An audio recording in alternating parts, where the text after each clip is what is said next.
You come from a filmmaking family, right? Is that the right way of putting it?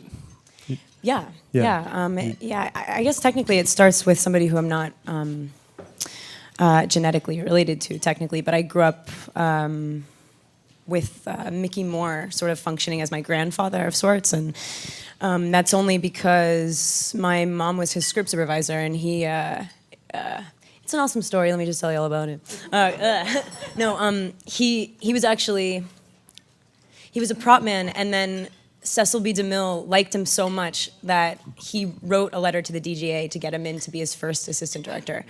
And so I saw that letter growing up, and then he went on to direct a bunch of movies and be a second unit director into his 90s, and he was like incredible. And that's where it started. Yeah, and my dad's an AD, and my brothers are all grips, and yeah.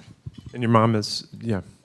Yeah, she's a script supervisor, right. Or she was for a long time. Yeah, and a director. Because I've always had the thought that you have an orientation to filmmaking that is a little bit different from a lot of your fellow actors.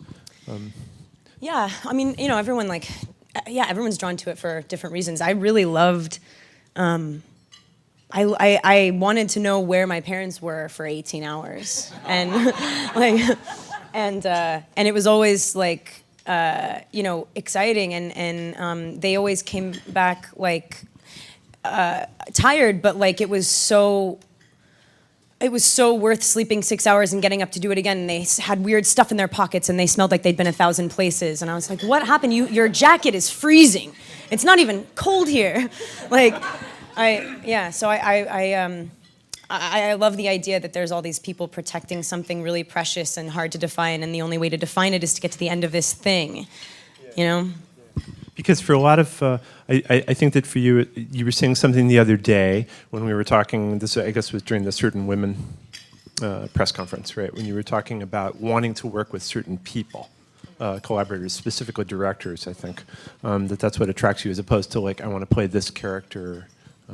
Is that more the attraction, collaborators? You said that you like it when you just meet somebody and you click with them.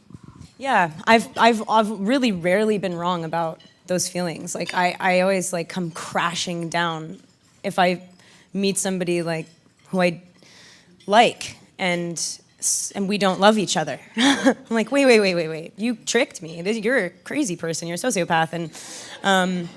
Those exist, but it's rare, and so like I've really grown to trust that feeling. It's always been really fruitful. Yeah. So that would include Olivier, I guess, since you've just made. He's a sociopath. Yeah. Yeah. And yet he's here, so we have to pretend that you like him. Yeah. You have to pretend that it went well, but this is. I'm just using him. I mean, he's doing really good things for my career, so I don't like him. Yeah. I just. Yeah.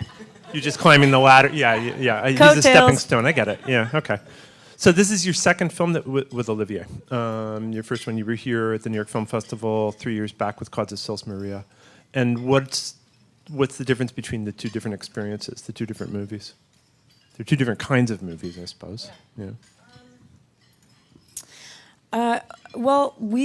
First, I'm sorry. How many people have seen Personal Shopper? Cool. Okay, we don't want to say too much about it, but we can say enough and say that it's a ghost story of sorts. Yeah. Right? Yeah. Okay.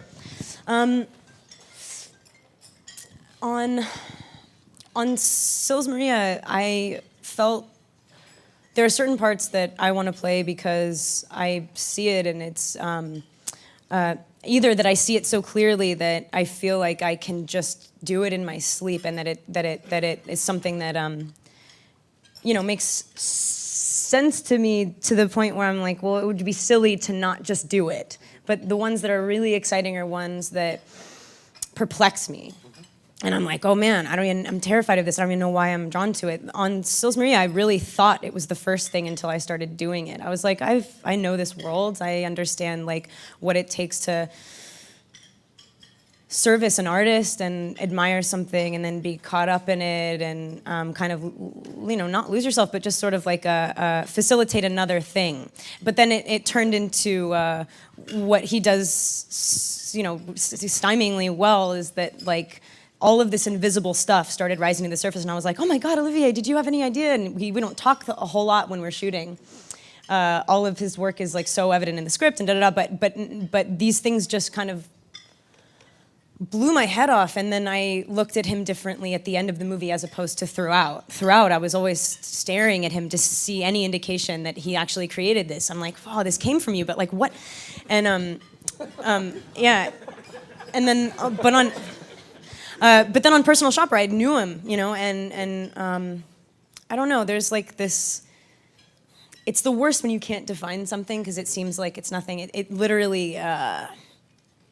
We agree when things are right and we agree when things are wrong, and there's no like right and wrong to making a movie. It's just that if you find the right group of people who think all the right, who agree about the right and the wrong, you just go. So you're so validated, and you can be so much more intently focused on your intention. I don't know. I just like I feel this dude, and after it's the conversations that occur at the end at the wrap party that I'm always those are like the most interesting conversations. But throughout, it's really more. It's like it's glances, and it's like it's almost like we're both like thermometers. We're both like, how are you feeling? We're usually kind of the same temperature, and I don't know why. And then at the end, it's like, wow, I really was led to something that I can only see now. It's really cool. That's, yeah. When you were in the middle of doing it, you were just kind of like doing it, and then you're seeing it as the big picture almost as a viewer, if I understand you correctly? Yeah, I mean, I think, you know, you don't always, this movie is weird. It's a movie that totally questions like it just calls into question how much like personal perception just defines reality. It doesn't exist. We're not here. Who knows? You know what I mean? Like, so that in itself, I spent the whole movie going back and forth between like being so firmly aware of what the movie was about and then thinking that it was about absolutely nothing at all, and I was just walking around rooms, and then at the end it was like, well, that's what it's about, KS. Yeah. So, I mean, I think it's rare. I don't know. It's probably happened before, maybe not, but I don't know if we've ever had someone who's in three very different kinds of movies in the same festival. So this year there's Personal Shopper, Certain Women, and then Ang Lee's movie, Billy Lynn's Long Halftime Walk, which is coming up near the end. And Certain Women was night before last, right? And last night, yeah. Yes. Yes, we were trying to figure that out. So that's a very different kind of movie. But that's also grounded in simplicity, right? It's something we were talking about. Yeah. Yeah, it's Kelly. It's Kelly Reichardt, the director. Yeah, she should be here right now. She's not. No, she makes movies about things that people brush over all the time, you know, and it's hard to get a movie made unless you can like put it in a slug line and say what is this about, yeah, it's nice. It's like I hate doing the whole like let's talk about women and stuff, but most really female-centric stories are about like usually like what I've noticed is like it's something that you can really quantify in a sentence and make it sound really impressive. Like the adversity that this person faced, you know, they really overcame something. And these people the three women in this movie are like really struggling and really grinding, but there's no resolve, and it's... And as you said, exhausted. They're all exhausted. It's three women that are just so tired. In a very lifelike way. Yeah, and to focus on mundane things and allow people to just like sit and be is so vulnerable. And it takes so much patience and faith, and I don't know, it's hard to get people together and think like, oh, it's totally worth spending all this money and totally worth spending all this time, like making a movie about two people that sit across from each other and like don't have the same conversation and nothing ever really happens. But when you watch, it's so painful. Like, I love her perspective. I think it's absolutely worth capturing. And also, her movies are so natural, and she's a steel train of fucking, like, she's so composed. And I thought that was really impressive. Like, I had to really, like, kind of, like shove myself into it rather than, usually I'm like, yeah, I'll, like, say what's on the page, kind of. And then she's like, no, it's actually this line. I'm like, wow, your movies seem like you didn't write them. Yeah. And she literally, if I said one word wrong, it was like, no, it's this. It's like, okay, she's so great. She's really, really talented. Yeah. Was she someone that you had been wanting to work with for a while? I love her movies. Yeah, I mean, my friend Dakota and my really, really good friend Jesse Eisenberg, Dakota Fanning are in Night Moves, yep. and that was the first time I actually saw one of her movies, and then it made me go back and go, oh wow, and then everyone was like, don't even read it, just do it. Mm-hmm. Like, I trust these people, and I read it, but yeah. There was a question that came up during the press conference the other day from the audience. It's a question that you probably get quite a bit, which is, what's the difference between making a big movie like, and a small movie? And I thought that you gave a very eloquent answer to that. You were like, it's all work. Well, okay. I'm going to stop doing the thing where I like make fun of everything. Everything that you say? Yeah. Yeah. Okay. Tonight? Let's just get like really, let's get really real. I'm going to like, okay, so it's not the same. It's funny, like it's really nice when people ask, like, how did you carve this out? Like, have you made like really good choices, and like you really stepped away from something that defined you for a long time. And I've never stepped away from anything. I've really just like kept my eyes closed and forged ahead, and like, yeah. So it's more fun to play with more money. It's like, you can have more fun, you can do more things, blah blah blah. But if it's not the right group of people and they're not doing the same thing, it's just a mess and sad.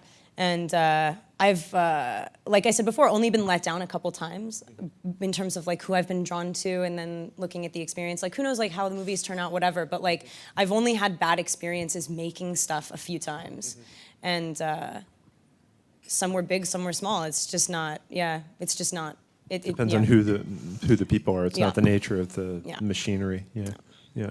And then, so the third film that Kristen is in the festival is Billy Lynn's Long Halftime Walk, which is an extremely different kind of enterprise, a great movie, and a film that's made technically in a very unusual way, which is, as probably most of you know, 120 frames per second, 4K 3D, which yields an image that's like... It's like more information than you've ever been given in a moment, and you're just like, it's...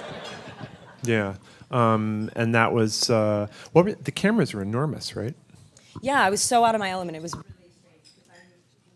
strange. Like I was saying, I'm really obsessed with, I'm really obsessed with process, and I've never really been able to do the thing where, you see an actor who puts headphones in and they're just like doing that. I'm like, no, but where is we being seen from? And like, what are you guys doing? And okay, cool. And I talk too much like before everything starts, and like, I'm like, oh, I'm sorry, you probably like need to focus and stuff. But what's happening? And blah, blah, blah. Joe Alwyn has never made a movie before, and he's the title character. He plays Billy Lynn. Yeah. And he asked me. We just both said the same thing. Sorry. Yeah, no. And thank you. I need to back me up, dude.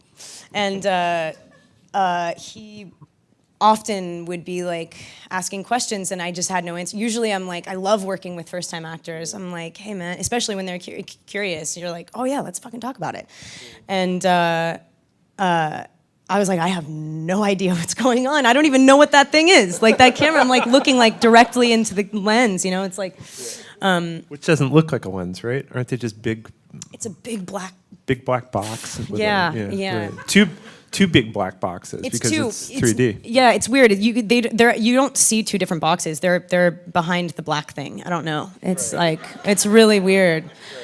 And what was a huge trip about that was that it was like, you always look at different parts of someone's face when you're talking to them, so you can't have like a fixed, but you're not looking at anyone. And it's funny because all he wants to do is eliminate this distance that an audience has with a movie. He literally claims to see flickers of black between frames. Like, you're a fucking psycho. Yeah. And like, I believe you. I don't think he's making it up, but like, it's really impressive. And but it's kind of counterintuitive, because what he's doing to the actors is actually, you have to fill in blanks that I felt like I was taking so much responsibility. It was too much responsibility. It was a sort of like odd responsibility, because I was like making up somebody else's performance to be affected by it. And I could hear him, but I couldn't see him. And so it was just like, Yeah, it's a huge collaboration. It's this massive construction, and I'm always like, I don't want to make anything up. It's a lie, and so yeah, it was hard. It was like every actor went home going, I have no idea. I have absolutely no idea like what we did today, and that's also a really great place to be. It's just weird. It's just weird. It's not normal. Yeah, it reminds me of Olivier and I were doing a conversation in Vienna a couple years ago, and he was talking about, we were talking about how he works, and then I don't remember how we got there, but he said, well, basically when I'm making a movie, what I do is I put myself in a position where I'm going to be doing what I'm afraid of. Mm-hmm. And it strikes me that this is something that has been a through line in a lot of your discussions of acting in the last couple of days when you've been, you don't know what you're doing, you're just doing it, getting the job done. Yeah, I think it's it's really it's really important, and this is like now we just sound like we're talking about life, and that's like totally like when things get good is when you're like, oh, we could be really talking about anything right now, but it takes so much for me to everyone feel sorry for me. Come on, but it like takes so much to be like, because it's really not in my. You're asking like why people want to act in movies. I totally just wanted to be a part of it. I just wanted to go to work. I wanted to have a job, and the only job that you can have as a kid on a set is be an actor. Yeah. And so when I first started, I was like very much of the mind that it was like I'm just a member of the crew. Like don't get it twisted. I'm a professional liar and blah blah blah. And then I started getting older, and I was like, no. I just developed this reverence because of what it was feeding me. Mm-hmm. And there was this huge distinction between people that think they know everything, and there are technicians that really do, and the ones the truly honestly, the technicians that are truly artists know nothing, right. And it's terrifying, and it's still worth it, and it's like the coolest thing ever. Like. I would never do anything if I like knew how it was going to end up. Yeah. There's like when you say they know nothing, you mean they're willing to give up their knowledge in order to get something. You've never made this movie before, yeah, so right. You actually don't know how to do it. You know what I mean? You have like experience and you have dedication based on some feeling you had, but anytime you think you know like how to do something, it's definitely not. It's not what I'm into, and also like. So Charles is he's my man. That's Charles Gillibeer, who should stand up. Charles Gillibeer, the producer, personal shopper. Come on, man. Okay. But I was just telling, when he produced On the Road, and it was really late. We had to go to work in like 2 hours, and it was really irresponsible for him to be drinking with us at that hour. And we were like, how did you do this, man? Like, God, you're a French guy. It's On the Road. Like, what? And it's like Walter's from Brazil, and it's like, God, like, who knew? Like, it's just weird. How did this come together? What the fuck? And he was like, he's like, definitely not waxing poetically, and sounded so legit and like so moving. And I'm going to paraphrase and probably sound not that moving. But he was like, when people went to the moon the first time, they didn't know that they weren't going to die. And with this, we go to the moon. And I was like, yeah, and like, it's just, you can't do stuff unless there's like massive risk involved, or else it's just like, now I'm creating a product in order to be like deemed successful. And that's cool, but it's not fun, Yeah. Yeah, you're just going ahead and doing something new. Yeah. I'm just repeating myself a lot. That was a cool story. Yeah. Can we talk about what we were talking about before, what you've just done for the first time? Yeah. Do you want to? Oh, I directed a short. I wrote and directed a short. That's I'm really awesome. excited about it. Yeah, thanks for asking. Yeah. You want to hear about it? Sorry? You want to hear about it? Yeah. I'll just tell you about it. Yeah. Well, no, I don't. Good night, everybody. No, of course it. Yeah, it's cool. I didn't decide to. I don't draw a huge distinction between the two positions. They felt so similar to me. One is more sporadic and sort of like impulsive and flippant in a way, because like once it's done, I'm done. I'm leaving. I can't. yeah, super lightning in a bottle thing. You're just like, and you can't take credit for it. It's something that happened, and you're like, that was great. I'm appreciative of being a part of it, and I'm proud that I was able to. But at the same time, like, something happened, and God, that was cool. And as a director, like, you can hold something so close to you. Like, I had this, it's like, you know, it's kind of an impressionist, it's pretty painterly. I'm not hiding behind anything by doing a slightly avant-garde first thing. It's just that it's sort of, what I want to do is just make sure that everyone stops thinking until the very end. And when you want to watch a short, you're always like trying to figure out why the short's been made, because you only have like, not that long to watch it. So you're like, okay, what is this about? I know, I'm gonna get it. It's like, no. And so it's like, whatever, I wanted it to really like, I wanted it to feel like a wash, like something that like washes over you. This sounds whatever. But I saw people that I admire so much, people that I batted for the fences in terms of like crewing up. And some people were really young and hungry and ambitious and so talented and innovative and weird. And then some people were just people that I'm a huge fan of. Mm-hmm. I got like Lars von Trier's editor. Yeah. And I saw him kind of get it because I was excited. Mm-hmm. And he caught that, and it was contagious. And he was like, I'm excited because you're excited. And I'm like, that's great. But what I really would love is like if you got excited because you were selfish. Mm-hmm. And you had this desire that I gave you. And it happened, and it was the coolest thing. Like, that is the most satisfying thing I have ever done. Mm-hmm. Because as an actor, you're like, a little thing that can help everyone feel this. But when it comes from you, it's like, validation in the most ultimate, you're not alone, Mm-hmm. Like, mm-hmm. I see you, girl. I see you, and I get it. And I was just like, yes. And like, I felt, and when I started this movie, like I was carrying 8,000 pounds. Mm-hmm. And every single time someone's desire became selfish, they like took like 3,000 pounds off my back, and I was like, oh God, thank you. Can you just carry that, and then we'll just get to the end? And then like, it was so cool, man. I had so much. I've never been happier doing anything. Like, found the next level. So excited. It's probably a shit. No, it'll be good. Trust me, it's fucking cool. Like, I'm telling you, I really like it, and that's a huge pleasure. Like, everyone else, you can maybe not like it, but I don't think you can say it's not well done. Yeah. Yeah. Oh, I can't wait to see it. You got everybody sparked, and thank you.